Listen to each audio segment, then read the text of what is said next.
Hello friends, आज इस video में हम जूनागढ़ अभिलेख के बारे में कुछ तथ्यों को देखेंगे जो परीक्षा की दृष्टि से महत्वपूर्ण हो सकते हैं। ये जूनागढ़ अभिलेख है। यह अभिलेख गुजरात के काठियावाड़ में जूनागढ़ नामक जगह पर मिला था। इसकी खोज जेम्स प्रिंसप ने की थी और ये गिरनार की पहाड़ियों के पास या गिरनार की पहाड़ियों पर मिला था। इस कारण से इसको गिरनार अभिलेख भी कहते हैं। यानी जूनागढ़ अभिलेख और गिरनार अभिलेख दोनों सेम ही हैं। यह संस्कृत की चंपू शैली में लिखा गया अभिलेख है, जो गद्य और पद्य दोनों में लिखा गया है और ये संस्कृत में अब तक का सबसे बड़ा अभिलेख भी है। संस्कृत में अब तक इतना बड़ा अभिलेख नहीं मिला है। इसे शक शासक रुद्रदामन ने 150 ईसा पूर्व में लिखवाया था 150 ईस्वी में लिखवाया था तथा इसके पहले इस शिलालेख में सम्राट अशोक और स्कंदगुप्त के लेख भी इसी में प्राप्त हुए हैं। यानी ये जो शिलालेख है उसमें 3 शासक के लेख प्राप्त हुए हैं। उसमें सबसे ज़्यादा लेख जो प्राप्त हुए हैं वो रुद्रदामन के हैं और कुछ लेख सम्राट अशोक और कुछ लेख स्कंदगुप्त के भी प्राप्त हुए हैं। लेकिन इन दोनों के जो लेख हैं वो बहुत कम मात्रा में और अब बहुत साल दर साल बहुत ज़्यादा होने की वजह से मिट भी गए हैं। और इस लेख में क्या क्या वर्णन है वो हम आपको बता दे रहे हैं, जो एग्ज़ाम से पूछे गए हैं।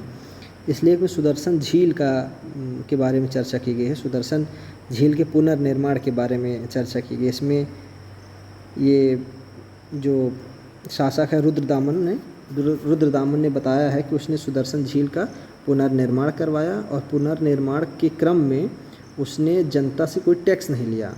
सिर्फ जनता से क्या लिया? उसने श्रम लिया, यानी उनसे काम करवाया, काम के बदले उसने पैसे नहीं दिया और ना ही कोई जनता पर टैक्स लगाया। स्वयं के निजी खर्च से इसने इसका पुनर्निर्माण करवाया।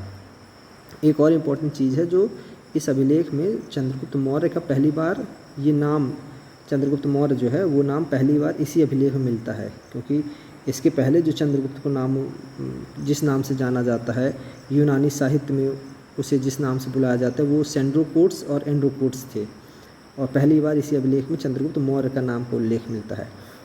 तो ये सारे कुछ इसमें इम्पोर्टेंट फैक्ट्स थे और इसमें जो अभी प्रीवियस ईयर पेपर में कुछ क्वेश्चंस आए हैं वो हम देख लेते हैं। ये 2017 में पीसीएस में जो आया पेपर वो आया है मिलान करने के लिए, गांधार कला जूनागढ़।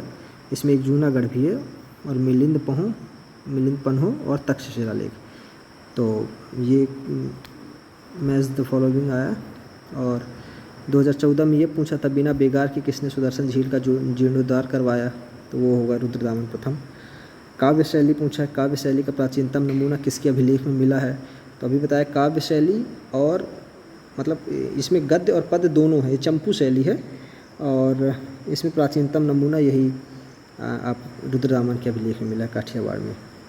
ये क्वेश्चन ये है कि दूसरी शताब्दी के आसपास रचित संस्कृत के शिलालेख। अभी बताया संस्कृत में सबसे बड़ा शिलालेख ये है रुद्रदामन का अभिलेख और इस पर सुदर्शन झील, एक कृत्रिम जलाशय की मरम्मत किसने करवाई है? तो इसका भी आंसर होगा रुद्रदामन। जिस तरह से प्रयाग प्रशस्ति है उस पर अशोक ने लिखवाया, उसके बाद एक और शासक ने लिखवाया था, फिर जहांगीर ने भी उसमें खुदवा दिया।